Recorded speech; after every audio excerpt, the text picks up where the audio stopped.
Olá, a paz do Senhor, boa tarde. É com imenso prazer que eu quero gastar um tempo aqui compartilhando uma porção da palavra de Deus com você. Que essa palavra possa trazer edificação sobre a sua vida, possa trazer realidade e te aprofundar no conhecimento bíblico. Hoje nós vamos compartilhar de algo que é muito necessário e devemos usar e sempre. Porque nós estamos passando por um período ao qual a igreja, os nossos jovens, os nossos adolescentes estão passando por momentos de dificuldade. Estão sendo atraídos pelas coisas do mundo e não sabem como lidar com isso. E, consequentemente, os pais, até mesmo por falta de informação, não conseguem ajudar nesse aspecto. Porque o mundo está tão corrido, a tecnologia está aí na mão de cada criança nossa, e muitas das vezes os pais não têm acesso ao conteúdo que essas crianças têm digerido, que elas têm colocado para dentro de si e tem sido feito parte de sua formação, ou de sua cultura, ou estão sendo agregados a grupos a quais aqueles é contra a palavra e o princípio da obra de Deus. Então, nesta tarde eu gostaria de compartilhar algo com vocês e que vocês possam divulgar isso, possam se inscrever aí no canal nosso do YouTube, para que você possa receber mais conteúdo sobre isso. Hoje nós vamos falar um pouco sobre os jovens, mas também eu quero falar sobre os adultos.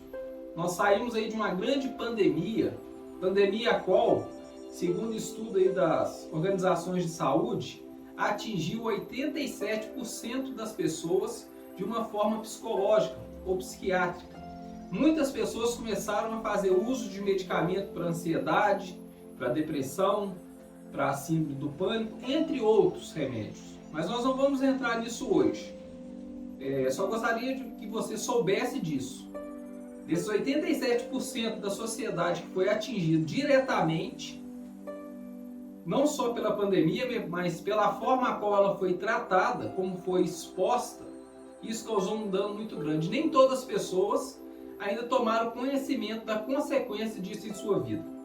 Então nós vamos começar aqui com a palavra de Deus, o que nós precisamos ter em nós para que podemos permanecer firmes no propósito de Deus, independente do que está acontecendo de nossa volta, e que viemos a ter condições de resgatar aquele que de uma maneira ou de outra se desviou do caminho. E ainda assim, um admirador da igreja, da palavra de Deus, ama Deus, crê em Deus, mas não consegue viver a vida com Deus. Nós somos chamados para resgatar essas pessoas. E você precisa fazer parte deste grupo. Então nós vamos abrir a palavra de Deus no livro de Efésios. Esse é um texto que é muito conhecido. Efésios capítulo 6, versículo 10. A palavra de Deus fala assim, ó: quanto ao mais, sede fortalecidos no Senhor e na força de seu poder. Por que Paulo escreve isso à igreja que estava lá em Éfeso? Irmãos, há uma necessidade de se fortalecer e fortalecer no Senhor, na força do seu poder. Porque nós estamos lidando com um inimigo ao qual nós não vemos. E o maior problema é que muitas pessoas que nem creem que esse inimigo existe. Mas ele existe e ele trabalha ininterruptamente para causar dano, sofrimento, morte, ou seja, a função dele veio para matar, roubar e destruir. Mas Cristo veio para aniquilar toda essa obra dele, veio para nos dar vida e vida em abundância, ou seja, uma vida cheia de paz, de gozo e de alegria. Então toma posse dessa palavra. E aí você vai falar, bispo, como que eu vou me fortalecer na palavra de Deus, no poder de Deus? Irmãos, quando você recebe o Senhor Jesus como o único Senhor e Salvador da sua vida, há derramado sobre você o Espírito Santo de Deus. E todas as vezes que você faz uma oração, você está falando com Deus e Deus vai estar te respondendo. Aí você fala comigo assim, mas eu não sei nem como orar. A palavra de Deus fala que o Espírito Santo de Deus, ele ora em favor de nós, até com gemidos inexprimíveis. Então, ou seja, o que interessa aqui neste momento é a intenção do seu coração. Porque esse Deus ao qual nós estamos falando, ele sonda mente e coração. Então ele sabe o que você está pensando, ele sabe o que você está passando, ele sabe que você ainda vai passar porque ele é um Deus onisciente, ou seja, ele sabe todas as coisas, Ele é onipresente, ele está em todos os lugares, independente da situação. Então esse versículo, sede fortalecido no Senhor e na força do seu poder.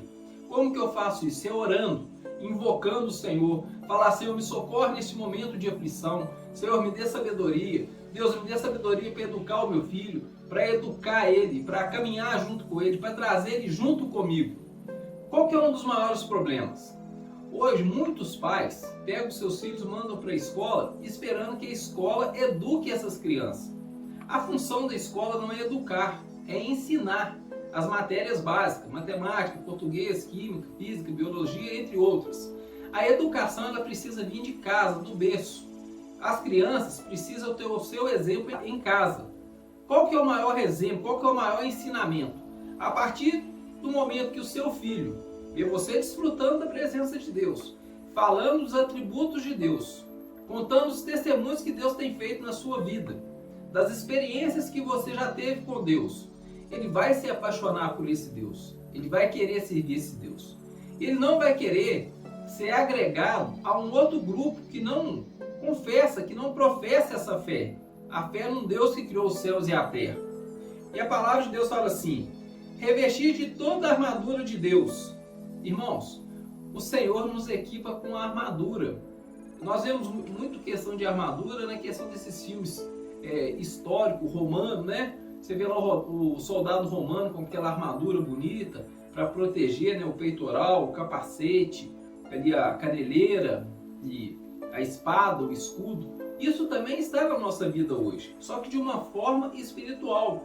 Você não consegue ver isso, mas quando você toma posse, toma realidade disso, você está vestindo, você está calçando essa armadura de Deus. E você está vestindo essa armadura não é só para se exibir, ou para desfilar, ou andar bonito. Não, ela tem uma importância e ela tem um significado na sua vida. É de proteção, porque nós estamos numa batalha. Nós estamos batalhando todos os dias. E a palavra de Deus continua assim, ó: para poder ficar firmes contra as ciladas do diabo. Então essa armadura de Deus, ela serve para que eu possa permanecer firme na presença de Deus contra toda cilada do diabo. É o que a palavra de Deus está dizendo aqui no versículo 11. Muitas pessoas não têm conhecimento disso. Então, ou seja, por melhor que você seja, por melhor que você faça boas ações, você ajude outras pessoas, se você estiver desprotegido, você não vai conseguir ajudar outras pessoas, porque você vai estar sob ataque. A sua mente, a minha mente, a nossa mente é um campo de batalha. Todo momento nós somos bombardeados com pensamentos negativos, com pensamento de algo que não vai dar certo. Ficamos às vezes amedrontados com o que pode acontecer, ansiosos para o que vai acontecer. Mas nós precisamos permanecer com a armadura de Deus. Quando nós estamos com essa armadura, nós estamos livres das ciladas do inimigo. Então o Senhor vai trazer a revelação, vai nos dar sabedoria para lidar com esses momentos adversos. Versículo 2: porque a nossa luta não é contra o sangue e a carne, e sim contra os principados e potestades, contra os dominadores deste mundo tenebroso, contra as forças espirituais do mal, nas regiões celestiais. Então, meu querido, quando fala que a luta não é contra carne e sangue, não é contra aquele seu vizinho que fica te perturbando, não é aquela pessoa que fala mal de você, não é aquela pessoa que te persegue no trabalho, não. É um espírito que atua na vida dela. Na maior parte das vezes, essa pessoa é uma vítima do inimigo e nem percebe, porque ela não tem realidade de estar vivendo com a armadura de Deus, ela não tem sido fortalecida no poder de Deus, na graça de Deus, ela não tem desfrutado disso. Então ela se torna uma pessoa vulnerável para ser usada pelo inimigo para tirar a paz de outras pessoas. Mas se você estiver com essa armadura de Deus, você vai ser livre das ciladas do diabo. E a sua luta, você vai lutar espiritualmente. Então você não vai trazer uma carga negativa sobre o seu coração, de pensar mal dos outros, de julgar as pessoas, de condenar as pessoas. O que é o coração do homem? Mente, vontade e emoção. Então nós somos um ser tripartido: espírito, alma e corpo. Nosso corpo é essa parte que nós tocamos, né? Nós temos o paladar, o olfato, a audição. A nossa alma também é constituída de 3 partes: mente, vontade e emoção. Então as suas emoções não podem ser atacadas com coisas negativas. Dessa forma, coisas que talvez você não entende. Às vezes você para e fala assim: poxa, estava tudo bem e agora eu estou assim. Eu acordei mal neste dia. Mas é porque às vezes você dormiu pensando em algo negativo contra uma pessoa, mas a sua briga não é contra essa pessoa, é contra o espírito que atua na vida dela. Porque neste momento ela está sendo usada. E por que isso aconteceu? Você se despiu da armadura de Deus. E fala assim, olha, versículo 3. Portanto, tomai toda a armadura de Deus, para que possais resistir no dia mau, e depois de teres vencido tudo, permaneceis inabaláveis. Irmãos, mesmo fortalecendo no poder de Deus, na força do poder de Deus, sendo livres das ciladas do inimigo, usando a armadura de Deus, ainda assim tem um dia mau. Qual que é o dia mau? Dia mau é o dia que o Senhor permite que algo aconteça na sua vida para que você amadureça, para que você cresça, para que você tenha testemunhos para contar, para que você possa derrotar o inimigo através da sua fé e contar testemunhos e encorajar outras pessoas a viver uma vida de santidade, uma vida na presença do Senhor. Nós sabemos que no mundo de hoje tão corrido, muitas pessoas saem para trabalhar correndo, deixam seus familiares em casa e muitas das vezes chegam e estão adoecidos, estão entristecidos por uma coisa ou outra, mas isso é o dia mau e o Senhor vai nos ensinar a lidar com isso. E a palavra de Deus continua dizendo assim, olha, depois de teres vencido tudo, vencer tudo, irmãos, quer dizer entender a realidade da nossa vida, entender o nosso chamado, entender o propósito de Deus para nós. Aí sim, nós vamos permanecer inabaláveis. Permanecer onde? Permanecer na presença do Senhor, permanecer na fé com o Senhor, permanecer na fé junto com os irmãos, congregando, adorando ao Senhor, servindo ao Senhor com todo o nosso ser e com toda a sabedoria. Ou seja, com uma fé inteligente. Irmãos, nós não pregamos uma religião para ninguém. Nós pregamos servir a Deus. Estais, pois, firmes, cingindo-vos com a verdade e revestindo-vos com a couraça da justiça. Irmãos, couraça da justiça, justiça que fala aqui não é a justiça dos homens. Ou seja, essa questão aqui é questão de coração, é a fonte das nossas emoções. Couraça da justiça, ó, couraça vai estar nos revestindo aqui, ou seja, guardando o nosso coração, fonte das nossas emoções. Calçai os pés com a preparação do evangelho da paz. Ou seja, irmão, quando nós falamos com as pessoas assim, a paz do Senhor ou a paz seja convosco, essa paz é a paz de Cristo. É para a pessoa permanecer firme na presença de Deus, permanecer inabalável, não abrir mão daquilo que o Senhor chamou ela para fazer. Então toma posse aí em nome de Jesus. Amém? Versículo 16. Embraçando sempre o escudo da fé. Irmãos, nós estamos sobre ataques e o Senhor nos deu um escudo. Então nós precisamos ter o escudo, porque quando o inimigo atacar, vai pegar no escudo, então não vai te ferir, não vai te machucar. Então quando a pessoa tentar te humilhar, falar uma palavra para te desmerecer, te tratar de forma pejorativa, irmão, você vai estar com o escudo, você vai bater no escudo e cair por terra. Você não vai ficar fragilizado pelo que as pessoas acham de você. Você tem uma identidade, você é filho, é filha de Deus. Então você não vai deixar, você não vai se permitir ser machucado por palavras de pessoas, porque você tem realidade, tem um escudo, com o qual podereis apagar todos os dardos inflamados do maligno. Ou seja, o inimigo a todo momento está nos bombardeando, através de mensagem, através de noticiário, através de mentira, de fofoca, de intriga, de injúria, de difamação. Isso são os dardos inflamados do maligno. Esse escudo da fé joga isso tudo por terra. Não permite isso entrar na nossa mente, descer para o nosso coração, ou seja, para a nossa mente, para a nossa vontade e emoção. E isso não vai causar dano, ou seja, nós vamos continuar vivendo um momento de paz com o Senhor, vivendo um momento na graça do Senhor.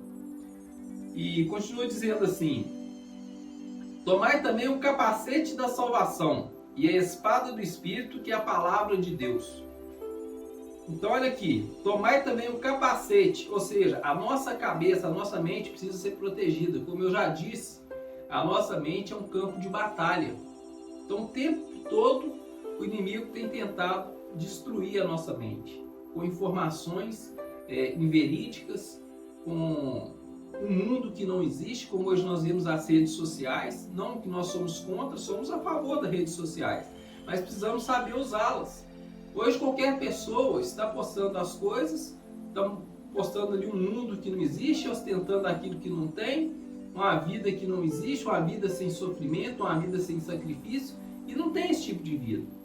Nós estamos na Terra, que nós todos os dias temos que levantar para trabalhar, para estudar, guerrear, chegar em casa, ter comunhão com a família, saber como é que foi o dia da esposa, do filho, né? Nós precisamos ter isso. Nós precisamos fazer a nossa comunhão familiar todo dia. Nós precisamos ter o nosso momento de oração, o nosso momento de estudo da palavra com a nossa família. Então toma posse aí dessa realidade. E a palavra de Deus fala assim, ó. E a espada do Espírito, que é a palavra de Deus. Então, essa espada aqui, a palavra de Deus, nós não podemos abrir mão. A palavra de Deus nos ensina que nós devemos meditar nela de dia e de noite. Ou seja, uma escala simples, 24 horas, 7 dias por semana. Não é que eu tenho que ficar andando lendo a Bíblia, mas eu tenho que estar lembrando daquilo que o Senhor fez, está fazendo e ainda vai fazer por mim. Como Ele tem me usado, como Ele tem me ensinado, como nós temos amadurecido no Senhor. Então toma posse disso. Você precisa ganhar a realidade que Deus está fazendo uma obra em você. Versículo 18. Com toda oração e súplica, orando em todo o tempo no Espírito, e para isso vigiando com toda perseverança e súplica por todos os santos, ou seja, por todos os irmãos. Então, irmãos, um grande privilégio é nós poder orar pelo nosso próximo, pelaquela pessoa que nós amamos, aquela pessoa que está afastada da presença do Senhor por um motivo ou outro. Essa pessoa nós não podemos deixar para trás. Nós precisamos voltar para resgatá-la. Então, o primeiro passo até ir ela é orar. Esperar o Senhor sinalizar o momento para que nós possamos ir lá e resgatar essa pessoa. Mas o primeiro passo é com súplicas ininterruptas. Amém? E também por mim, para que me seja dada, no abrir da minha boca, a palavra, para com intrepidez fazer conhecido o mistério do Evangelho. Então, ou seja, nós precisamos pedir ao Senhor que sobre nós, que Ele venha nos dar intrepidez para fazer conhecido o mistério do Evangelho. Porque a palavra de Deus para o ímpio, irmão, é loucura. Você falar que vai orar para uma pessoa que ela vai ser curada, muitas das vezes ela não vai acreditar nisso, só depois dela ver. Você falar que Deus está mudando a sua vida, ela vê essa mudança, é difícil para ela porque ela te conhece, ela convive com você todos os dias. Mas essa mudança, esse transformar, ele é orgânico, ou seja, ele é de dentro para fora. Ele leva tempo, às vezes 3 meses, 6 meses, 1 ano, 2 anos, 5 anos. Ou seja, todos os dias nós estamos melhorando um pouco. Então nós precisamos ter paciência para com isso. Então tome posse dessa palavra, desfrute, ore, estude, né? Se inscreva aí no nosso canal, nós vamos deixar o link aí embaixo para você receber as notificações. Vão ser palavras curtas, mas que vão edificar a sua vida, vão te dar um direcionamento. Nós nos reunimos aqui na Igreja Shekinah. Os nossos cultos são terça, sexta e domingo. Terça e sexta, 19 horas. Domingo, 19 horas. Terça e sexta, 19h30. E domingo, 19 horas. Então, não abra mão dessa oportunidade de congregar, de servir o Senhor. Eu quero falar com você agora que, por um momento ou outro, você tem passado por um momento de tristeza, de depressão ou de ansiedade. O Senhor fala conosco assim, ó: vinde a mim todos que estáis cansados e sobrecarregados, que eu vos aliviarei. Irmão, permita o Senhor pegar esse fardo que você tem carregado aí sem necessidade. Deus quer fazer o melhor para você. Dê um passo de fé. Sexta-feira agora, às 19h30, eu estarei te esperando na igreja. Então venha receber a oração da fé e ser curado. Venha receber a oração da fé e ter a sua vida renovada, restaurada. Venha ativar os dons de Deus que há na sua vida. Deus é contigo. Deus não deixou de te amar porque você afastou por causa do seu trabalho, por causa de uma dificuldade, por falta às vezes de força, de ânimo. O Senhor ainda é contigo. Você ainda tem irmãos que têm orado por você, que amam você e está te esperando. Então, tome essa palavra e sexta-feira nós vamos encontrar ali, vamos celebrar, vamos louvar o Senhor por essa oportunidade rica que Ele vai estar nos dando. E além disso, Ele vai nos presentear com muitas curas. Convide as pessoas que estão enfermas para estarem ali recebendo a oração da fé. Eu quero deixar essa palavra com você. Medite e ore e Deus vai te responder. E sexta-feira, os seus olhos vão ver coisas que você não acredita. Você é meu convidado especial. Estarei te esperando lá. Um forte abraço e até mais.